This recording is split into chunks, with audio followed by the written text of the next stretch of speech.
Happy Friday po sa ating lahat. Ako si Benison Estareja. Patuloy pa rin po ang mga paulan sa malaking bahagi po ng ating bansa dahil pa rin yan sa pag-ihip ng southwest monsoon or hanging habagat, particularly sa western sections ng central and southern Luzon at sa malaking bahagi po ng Visayas and Mindanao. Samantala, patuloy pa rin nating monitor ang isang low pressure area sa labas ng Philippine Area of Responsibility. Uli itong namataan kaninang alas 3 ng madaling araw sa halos 1,700 kilometers po sa silangan ng Southern Luzon.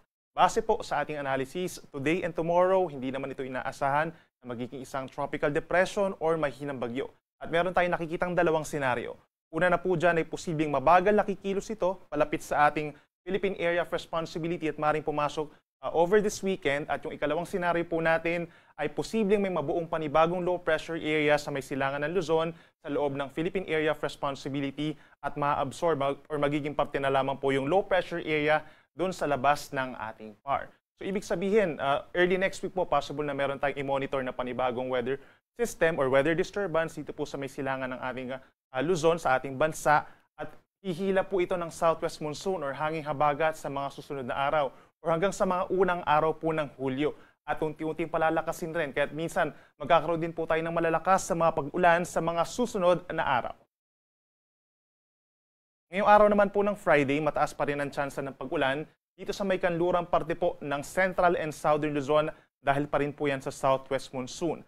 Nagkaroon tayo ng malalakas na ulan po kagabi hanggang kaninang madaling araw and mataas pa rin ang tsansa ng ulan simula po mamayang hapon hanggang gabi dito sa may Pangasinan, La Union, Zambales, Bataan, Tarlac, Pampanga, Bulacan, pababa ng Metro Manila, Cavite, Batangas at malaking bahagi po ng Mimaropa. At minsan po malalakas yung mga pag-ulan yan. Pagsapit po ng hapon pa rin hanggang gabi, at mag-ingat pa rin sa banta ng pagbaha at pagguho ng lupa. Dito naman po sa natitirang bahagi ng Luzon, itong northern and eastern portions, bahagyang maulap at minsang maulap ang kalangitan umaga hanggang tanghali at pagsapit muli ng hapon hanggang gabi, kalat-kalat na rin ang ulan at mga thunderstorms. So make sure po na meron tayong dadadalang payong paglalabas po tayo ng bahay. Sa Metro Manila, ang temperatura ngayong araw, 25 hanggang 32 degrees Celsius, habang malamig pa rin po sa may Baguio City, 17 to 24 degrees Celsius. Sa ating mga kababayan po sa Palawan and malaking bahagi ng Visayas, umaga pa lamang meron na po mga pag-ulan sa may Kalayaan and Calamian Group of Islands sa Palawan, ganyan din sa malaking bahagi po ng Panay Island, Negros Occidental, Southern Leyte, Northern Samar and Eastern Samar, habang ang natitirang bahagi ng Visayas and Palawan, partly cloudy to cloudy skies pa naman po sa umaga. Then for the rest of the day, mataas na ang tsansa ng ulan sa malaking bahagi ng Palawan and Visayas. Mag-ingat din po sa mga banta ng baha at pagguho ng lupa dahil minsan lalakas din po yung mga pag-ulan yan. So lagi din magantabay sa ating mga thunderstorm advisories and even rainfall advisories kung minsan. Temperatura po natin sa may Puerto Princesa and Cebu City, posible pa rin umakyat sa tanghali hanggang 32 degrees Celsius. At sa ating mga kababayan po sa malaking bahagi ng Mindanao, umaga pa lamang meron ng tsansa ng mga pag-ulan dito sa paligid po ng Moro Gulf, sa may Lanao del Sur, Maguindanao del Sur, Maguindanao del Norte, hanggang dito sa may Zamboanga del Sur, at gayon din po sa may paligid po ng Caraga Region, sa may Dinagat Islands, Surigao del Norte, and Agusan del Norte, mataas din ang tsansa ng mga pag-ulan umaga pa lamang.